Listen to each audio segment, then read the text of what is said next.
Selamat pagi. Halo, apa kabar pemirsa TVR Parlemen dimanapun Anda berada. Berjumpa lagi dalam program TVR 09. Bersama saya Alfat Rizky dan juga rekan saya. Dan saya Elisa Purba. Pemirsa, seperti biasa dalam 30 menit ke depan kami akan menyajikan kepada Anda sejumlah berita nasional. Khususnya dari sudut pandang DPR RI sebagai referensi Anda untuk memahami dinamika politik, hukum, ekonomi, sosial, dan budaya di Indonesia. Pemirsa TVR Parlemen, inilah TVR 09 selengkapnya.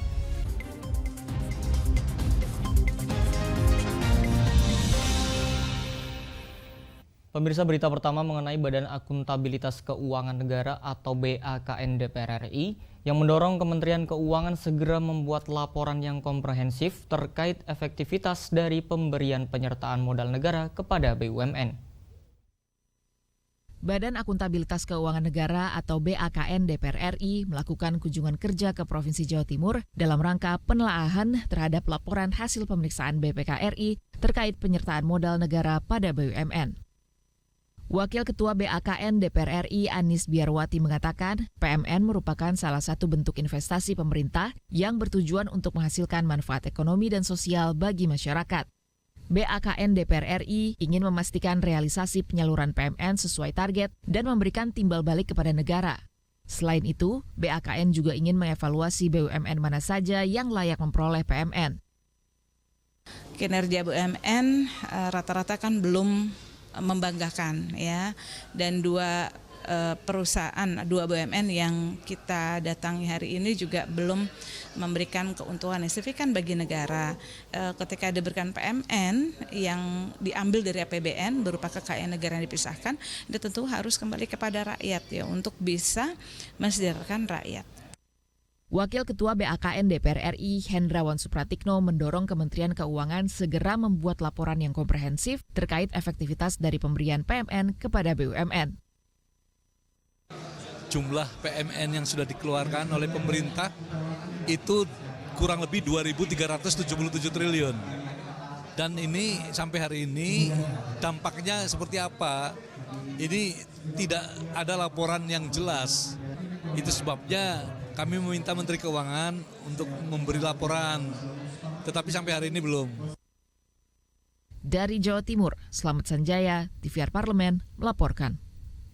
Kita beralih ke Komisi 10 DPR RI, pemirsa, yang menyayangkan belum adanya aturan yang baku dalam sistem pendidikan di Indonesia, terutama pendidikan non-formal.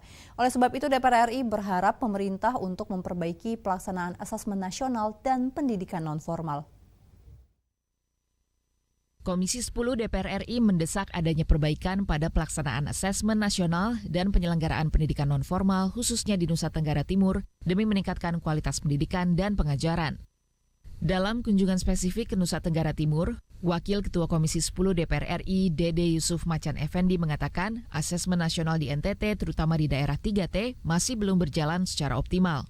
Beberapa kendala di antaranya infrastruktur sarana prasarana yang belum memadai dan sumber daya manusia yang belum beradaptasi dengan era digital. Komisi 10 mendorong untuk sementara menggunakan sistem hybrid atau perpaduan antara digital dan konvensional. Kita bisa dapatkan bahwa asesmen nasional untuk wilayah NTT yang merupakan daerah 3T itu masih belum bisa berjalan secara optimal dikarenakan banyak faktor. Faktor terkendala adalah infrastruktur sarana prasarana dan sumber daya manusia yang belum bisa beralih secara langsung kepada era digital. Dan ini sangat wajar karena infrastrukturnya juga masih belum memungkinkan, seperti listriknya, seperti internetnya dan lain-lain. Nah, harapan-harapan yang bisa dilakukan adalah bahwa ada treatment khusus untuk wilayah 3T. Salah satunya adalah menggunakan sistem hibrid. Lebih lanjut, menurut Dede Yusuf, belum ada standar yang baku dalam sistem pendidikan di Indonesia, terutama pendidikan non-formal. Oleh sebab itu, pemerintah pusat maupun daerah harus berkomitmen memperbaiki pelaksanaan asesmen nasional dan pendidikan non-formal ini. Dari Nusa Tenggara Timur, Arif Naka, TVR Parlemen, melaporkan. Pemirsa, DPR RI berharap keberadaan exit tol pada ruas Jalan Patimura Kota Salatiga dapat mendorong perekonomian masyarakat. Dan informasi selengkapnya akan kami hadirkan usai jeda, tetaplah di TVR 09.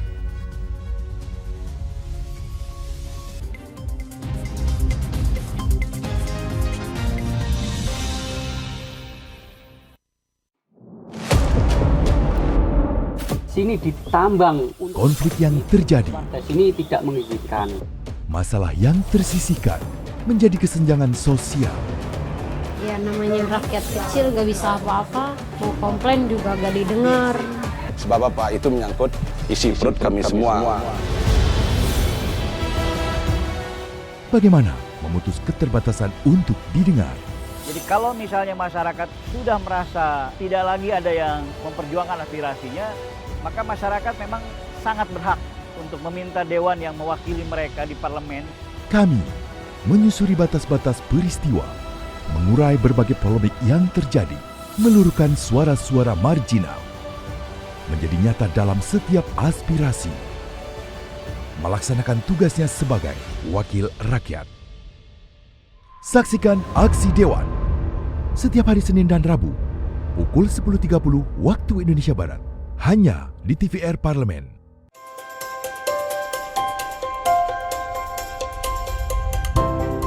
Pertama dalam sejarah Indonesia, tahun 2024 kita mengadakan pemilu serentak, legislatif dan eksekutif baik di tingkat pusat maupun daerah. Catat waktunya, Rabu 14 Februari 2024. Untuk pemilihan legislatif, Anda akan memilih anggota DPD, anggota DPR, anggota DPRD Provinsi, dan anggota DPRD Kabupaten atau Kota. Selain pemilu legislatif, Anda juga akan memilih presiden dan wakil presiden loh pemirsa. Di bulan November, tepatnya Rabu 27 November 2024, juga akan diadakan pemilihan kepala daerah atau pilkada serentak.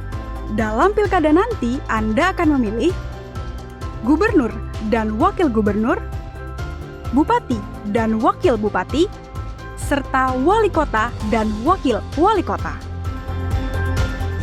Nah, pemirsa sudah tahu kan waktunya? Kini saatnya Anda untuk mempersiapkan diri. Kenali calon-calon wakil rakyat dan pemimpin Anda dengan baik.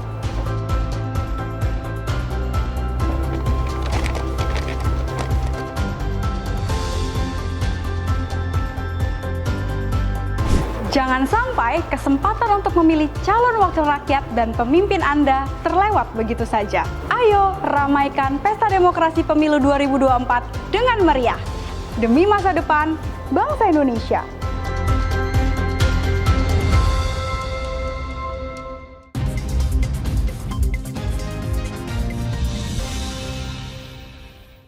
Anda kembali menyaksikan TVR 09. Pemirsa, Komisi 5 DPR RI mendorong koordinasi kementerian terkait dalam pembangunan eksit tol Patimura yang dinilai dapat memberi dampak positif serta kemudahan akses bagi masyarakat di daerah sekitarnya.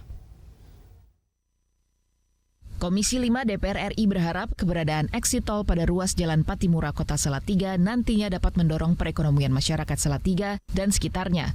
Anggota Komisi 5 DPR RI Sudewo mengatakan, keberadaan pintu tol pada ruas Jalan Patimura akan memberi dampak positif bagi Kota Salatiga serta daerah sekitarnya, karena akan memberikan kemudahan akses bagi masyarakat. Ia menambahkan, Komisi 5 akan mendorong koordinasi antara Kementerian PUPR, Dirjen Bina Marga, dan Kepala BPJT, sehingga keberadaan eksit tol Patimura dapat segera terrealisasi. Ya, saya yakin akan memberikan manfaat yang sebesar-besarnya untuk Kota Salatiga. Ya, itu sangat dirasakan lah nanti, karena akses jalan tol ke Kota Salatiga menjadi lebih dekat, itu lebih mudah, sehingga banyak orang yang akan mampir atau berdatangan di Kota Salatiga. Apalagi Salatiga ini akses ke wisata ke Kopeng, ke Kabupaten Magelang, itu akan lebih enak lewat jalan eksit tol Patimura ini. Anggota Komisi 5 DPR RI Fadoli mengatakan, eksit tol pada ruas Jalan Patimura nantinya akan menjadi pintu utama masuk ke wilayah Salatiga, serta membuka banyak akses terutama bagi pariwisata di Kota Salatiga dan sekitarnya. Ini justru dengan adanya jalan tol itu nanti akan tumbuh UMKM dan itu pun juga ada perkembangan untuk wilayah Kabupaten Semarang di wilayah Beringin dan lain sebagainya juga akan tumbuh dengan baik. Maka exit ini akan ada dua fungsi, baik untuk Kota Salatiga maupun Kabupaten Semarang. Dari Salatiga, Jawa Tengah, Rangga Wijaya, TVR Parlemen melaporkan. Komisi 10 DPR RI berharap implementasi kebijakan yang sedang berjalan seperti asesmen nasional dan pembinaan pendidikan nonformal ini dapat meningkatkan standar mutu pendidikan sehingga tidak ada lagi kesenjangan pendidikan nasional. Wakil Ketua Komisi 10 DPR RI Hetifah Syaifudian mengatakan banyak masukan yang didapat khususnya pendidikan tingkat SMA dan SMK di mana implementasi kebijakan yang sedang berjalan seperti asesmen nasional dan pembinaan pendidikan nonformal dapat memberikan kontribusi yang lebih baik. Ia mendorong pemerintah pusat harus meningkatkan standar mutu pendidikan di seluruh daerah di Indonesia sehingga tidak terjadi kesenjangan pendidikan nasional. Hendaknya kita juga melihat bahwa Indonesia itu begitu diverse ya, sangat majemuk, kondisi geografis juga sangat mempengaruhi, bahkan di dalam satu daerah pun bisa saja terjadi kesenjangan akses maupun juga hal-hal lain yang terkait dengan standar dan mutu pendidikan. Nah, ini menjadi pembelajaran ya bahwa daerah-daerah khususnya di Kalimantan dengan geografis yang begitu luas itu seharusnya juga mendapatkan perhatian yang spesial atau khusus. Sementara itu, anggota Komisi 10 DPR RI Adrianus Asia Sidot menyoroti pemerataan sarana dan prasarana di satuan pendidikan mulai dari PAUD, SD, SMP, dan SMA. Ia berharap fasilitas dan kompetensi guru di daerah terpencil perlu menjadi perhatian utama pemerintah. Khusus untuk Kalimantan Barat ini kan pemerataan pendidikan, baik sarana prasarana dan juga terutama mutu itu kan masih sangat jauh ya. Masih harus memang kerja keras semua stakeholder pendidikan untuk meningkatkan mutu yang walaupun juga secara nasional kita dengar tadi bahwa angka literasi, numerasi, dan sains kita memang tidak pernah naik. Dari Provinsi Kalimantan Barat, Ridwan, TVR Parlemen, melaporkan. Pemirsa, sebagai upaya untuk meningkatkan kemandirian serta perekonomian masyarakat desa, Komisi 5 DPR RI mendorong BUMDes Binangun Jati Unggul untuk menciptakan produk dan jasa dengan memanfaatkan segala potensi desa yang ada. Komisi 5 DPR RI mengapresiasi seluruh lapisan masyarakat atas pengembangan BUMDes Binangun Jati Unggul yang bermanfaat dalam memperkuat perekonomian dan kemandirian masyarakat Desa Jatirejo. Wakil Ketua Komisi 5 DPR RI Ridwan Bae mengapresiasi langkah dan pendampingan Kementerian Desa kepada aparat desa, pengurus badan usaha milik desa atau BUMDes, dan masyarakat Desa Jatirejo dalam pengembangan BUMDes Binangun Jati Unggul. Ia mendorong BUMDes Binangun Jati Unggul dapat terus berkembang dan memanfaatkan segala potensi desa yang ada untuk menciptakan produk dan jasa sebagai langkah meningkatkan kemandirian dan perekonomian masyarakat desa. Iya, ada satu hal yang kunjungan kami hari ini yang spesifik kita lihat adalah persoalan BUMDes. BUMDes ini banyak harapan bangsa, ya, harapan negara kita adalah bagaimana ekonomi di desa itu bisa tumbuh berkembang. Dan salah satu di Kulon Progo ini kita lihat adalah salah satu yang menuju keberhasilan. Dan yang paling menonjol kita lihat di sini adalah kemampuan menata usahanya seorang direktur ya BUMDes ini menata BUMDes dengan baik dengan memanfaatkan potensi wilayahnya dan kemudian adalah dari potensi wilayah itu dikembangkan untuk mensejahterakan rakyatnya, mengangkat ekonomi masyarakat desa itu sendiri. Ridwan Bae menambahkan, pemanfaatan sumber daya manusia lokal yang dilakukan dengan maksimal pada BUMDes Binangun Jati Unggul seharusnya dapat dicontoh oleh desa-desa lain sehingga dapat menciptakan desa yang mandiri dan maju di seluruh Indonesia. Dari Kulon Progo, Ferdian, TVR Parlemen, melaporkan. Pemirsa, Otoritas Jasa Keuangan atau OJK bersama Satgas Waspada Investasi SWI berhasil menghentikan kegiatan 155 platform pinjaman online ilegal hingga 31 Mei 2023. Dan informasinya akan kami hadirkan sesaat lagi pemirsa, untuk itu tetaplah bersama kami di TVR 09.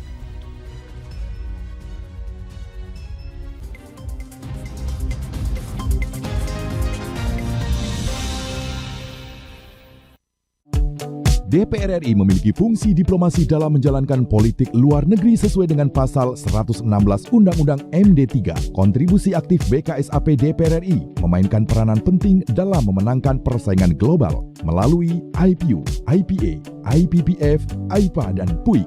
BKSAP memiliki komitmen yang tinggi dalam krisis kemanusiaan dunia. Fungsi diplomasi dijalankan untuk mendukung upaya pemerintah dalam melaksanakan politik luar negeri.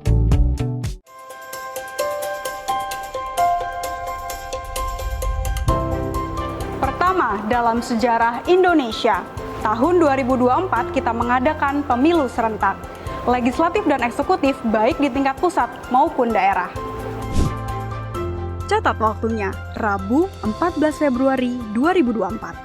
Untuk pemilihan legislatif, Anda akan memilih anggota DPD, anggota DPR, anggota DPRD Provinsi, dan anggota DPRD Kabupaten atau Kota. Selain pemilu legislatif, Anda juga akan memilih presiden dan wakil presiden loh pemirsa. Di bulan November, tepatnya Rabu 27 November 2024, juga akan diadakan pemilihan kepala daerah atau pilkada serentak. Dalam pilkada nanti, Anda akan memilih gubernur dan wakil gubernur, bupati dan wakil bupati, serta wali kota dan wakil wali kota. Nah, pemirsa sudah tahu kan waktunya? Kini saatnya Anda untuk mempersiapkan diri. Kenali calon-calon wakil rakyat dan pemimpin Anda dengan baik.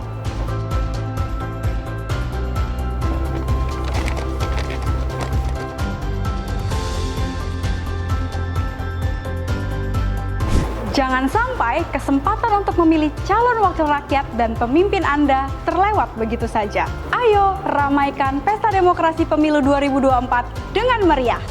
Demi masa depan bangsa Indonesia.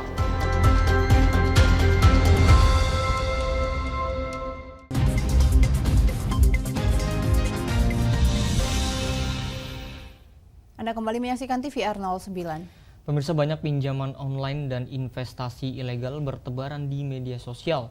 Tawaran menggiurkan tersebut dapat menjadi jerat apabila masyarakat tidak mendapatkan edukasi. Dan meski sudah banyak yang ditutup oleh OJK, namun platform pinjaman online ilegal ini masih marak di masyarakat pemirsa. Praktik yang tidak bertanggung jawab dan tentunya meresahkan masyarakat ini menjadi penting untuk menjadi perhatian bagi industri jasa keuangan. Untuk itu DPR RI meminta otoritas jasa keuangan untuk terus mensosialisasikan literasi keuangan kepada masyarakat. Selain itu juga diperlukan keberpihakan industri jasa keuangan, khususnya perbankan terhadap pembiayaan dengan memperkecil gap antara inklusi dan literasi. Dan kita akan simak laporan selengkapnya yang telah dihimpun oleh tim redaksi TVR Parlemen dalam segmen editorial Parlemen untuk Anda.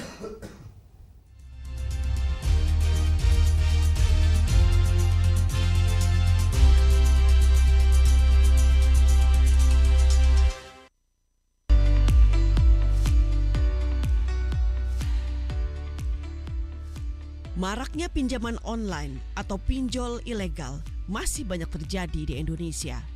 Tak sedikit masyarakat yang akhirnya terjerumus pada lubang hitam pinjol ilegal, sehingga membuat keadaan ekonomi masyarakat semakin sulit. Kerugian masyarakat akibat investasi dan pinjol ilegal di tahun 2018 hingga 2022 mencapai 123,51 triliun rupiah. Setidaknya ada 85 platform pinjol ilegal yang masuk ke data Satgas Waspada Investasi atau SWI per Februari 2023. Ini menambah panjang daftar pinjol tak resmi di Indonesia. Hal ini harus menjadi perhatian serius pemerintah. DPR RI mendesak Satgas Waspada Investasi melakukan tindakan tegas dan berkoordinasi dengan aparat penegak hukum mengingat bahayanya tindak kejahatan investasi bodong dan pinjol ilegal di masyarakat. Investasi bodong, rentenir dan sebagainya, harapan saya di sini mungkin ada Satgas Waspada Investasi ya. Ini saya harap lebih optimal di dalam melakukan tindakan-tindakan, apalagi kan ini memimpin 14 institusi ya. Sebab saya pernah dalam suatu acara yang mana ada pengaduan dari masyarakat, ternyata bukan solusi yang diberikan, tapi saling menyalahkan satu sama lain, menyalahkan koperasi lah, menyalahkan institusi lain. Jadi masyarakat jadi bingung di sini. Tapi ini kan dengan peranan yang luar biasa, harusnya bisa memimpin benar-benar dan bisa menyikat para investasi bodong, pinjol ilegal, apalagi didukung kepolisian dan penegak hukum yang ada. Hadirnya pinjaman online memang memberikan kemudahan untuk mendapatkan pinjaman uang secara cepat, hanya dengan melalui smartphone. Namun, kemudahan ini bisa menjadi jebakan bagi masyarakat. Banyak kasus orang yang terjerat pinjol ilegal karena minimnya pengetahuan masyarakat tentang pinjaman online. Menyikapi hal ini, Otoritas Jasa Keuangan harus memaksimalkan fungsi pengawasan dan literasi untuk menekan angka pengguna pinjaman online. Pertama mungkin begini, kita ingin mendorong bahwa agar fungsi OJK dimaksimalkan betul-betul, bahwa jangan sampai lembaga-lembaga keuangan yang tidak resmi ini makin banyak, makin tumbuh subur sehingga merugikan kepada masyarakat banyak lah. Mereka dengan tawaran-tawaran atau iming-iming yang semestinya tidak masuk akal, terus kemudian masyarakat menginvestasikan uangnya atau mereka meminjam uang di tempat tersebut, padahal tempat tersebut bukan tempat yang resmi. Nah, kita berharap bahwa yang pertama OJK harus melakukan literasi kepada masyarakat, kepada publik, sehingga meminimalisir terjadinya pinjol ini.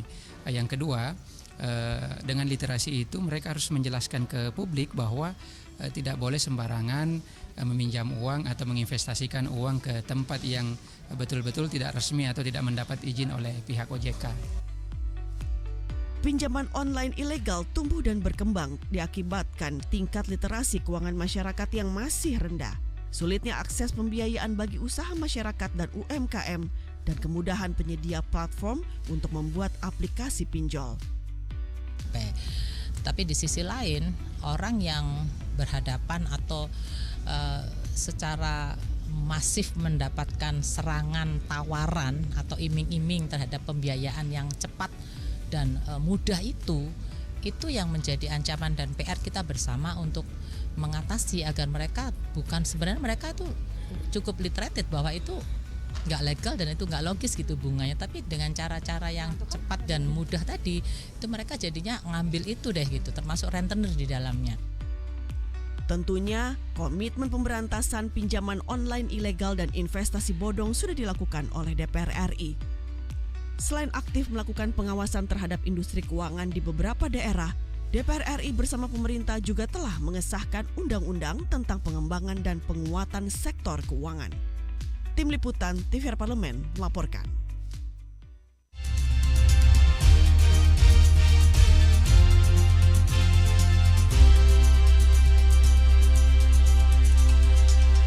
Pemirsa, ASEAN Interparliamentary Assembly atau yang dulu dikenal sebagai ASEAN Interparliamentary Organization ini lahir dari keinginan para anggota parlemen di negara-negara anggota ASEAN.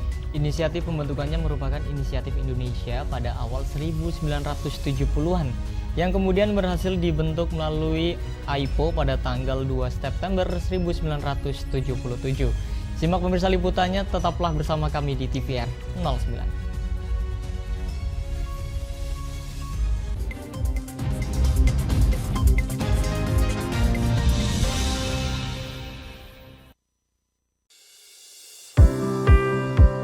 Mengenal tugas dan fungsi DPR RI.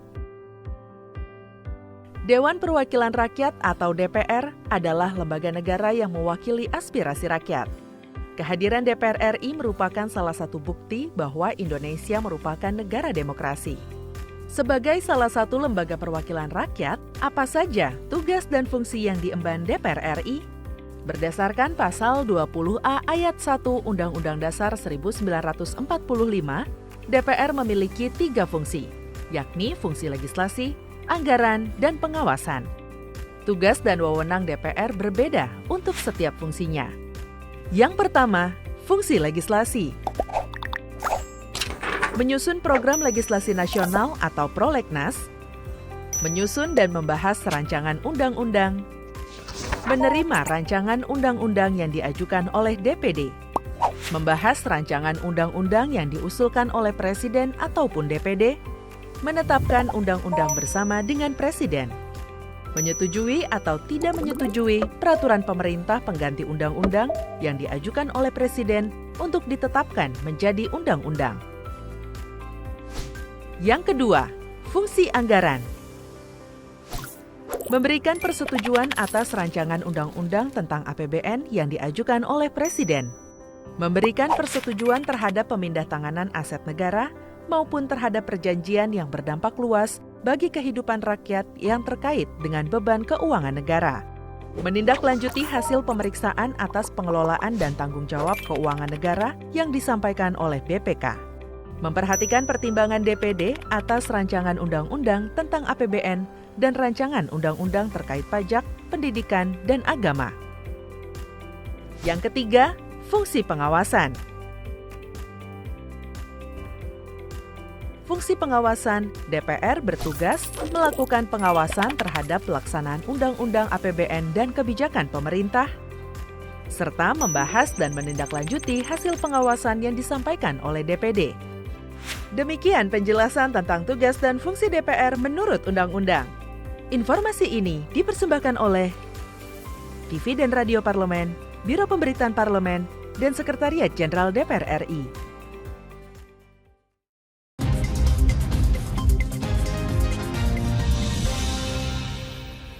Anda kembali di TVR 09. Pemirsa, sidang umum merupakan alat kelengkapan tertinggi AIPA yang diselenggarakan sekali dalam setahun guna menetapkan arah kebijakan organisasi. Dan kabar baiknya nih pemirsa juga Alfat, pada bulan Agustus mendatang ini DPR Republik Indonesia akan menjadi tuan rumah sidang umum AIPA ke-44. Nah pemirsa, di mana sebelumnya Indonesia baru saja berhasil menggelar rangkaian kegiatan dari KTT ASEAN di Labuan Bajo, Nusa Tenggara Timur. Nah Elisa dan juga pemirsa, tentu hal ini patut ya untuk dibanggakan karena DPR RI akan melanjutkan tongkat estafet presidensi AIPA seiring beralihnya ke ketuaan ASEAN Indonesia dengan mengangkat tema ASEAN Epicentrum of Growth. Nah tentunya penasaran ya, tanpa berlama-lama lagi pemirsa, mari kita saksikan liputan selengkapnya tentang AIPA pada segmen Intips, Informasi dan Tips untuk Anda.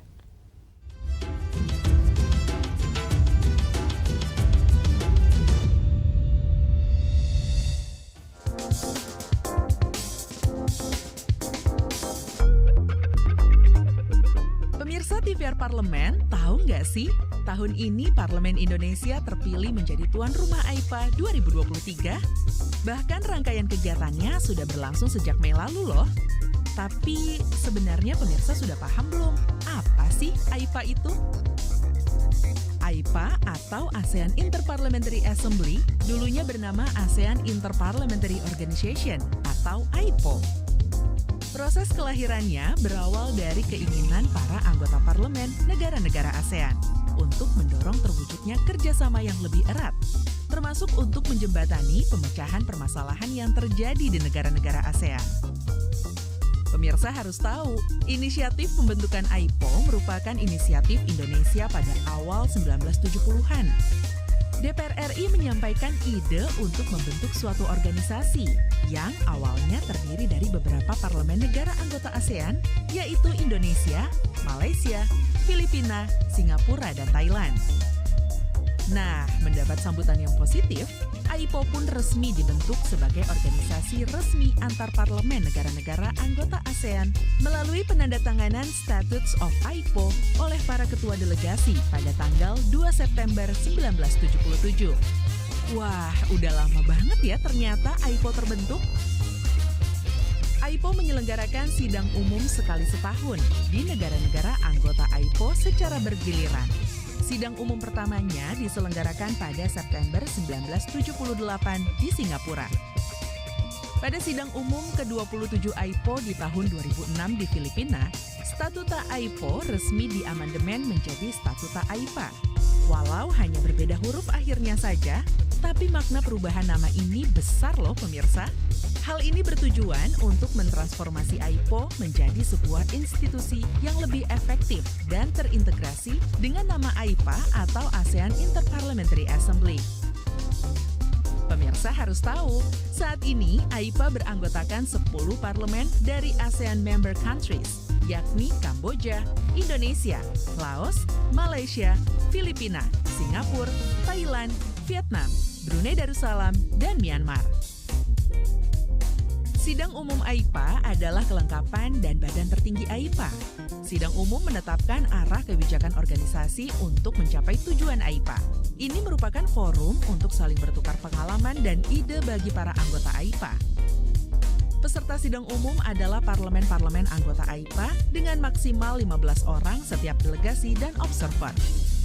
Sidang umum dipimpin oleh Presiden AIPA yang menjabat sebagai Ketua Parlemen Negara tuan rumah penyelenggara sidang umum dan para ketua delegasi bertindak sebagai Wakil Presiden sidang umum.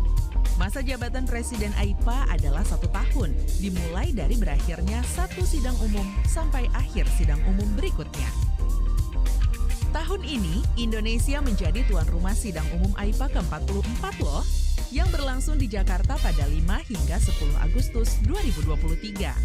Ini menjadi kesempatan emas bagi Parlemen Indonesia menguatkan kerjasama internasional dan multilateralisme.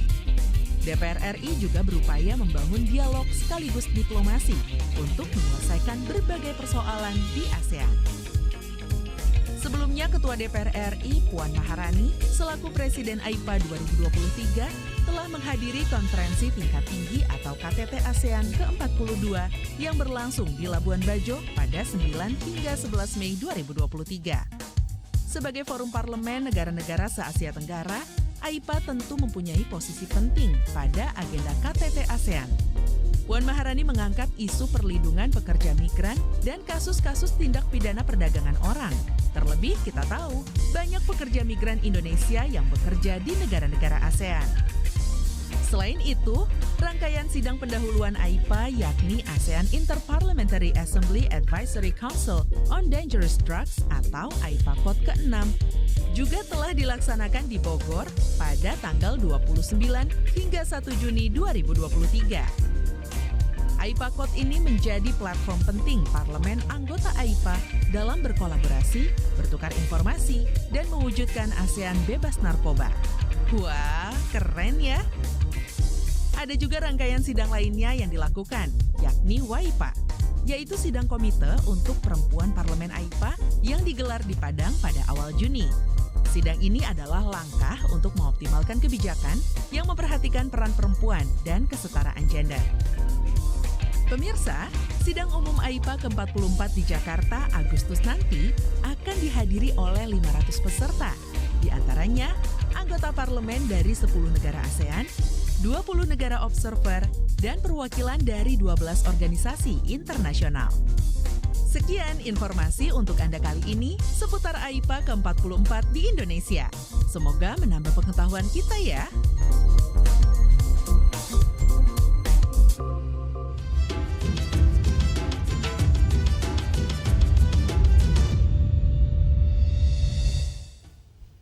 Dan pemirsa, di penghujung acara kami informasikan kepada Anda sejumlah agenda DPR RI pada hari ini, Selasa 11 Juli 2023.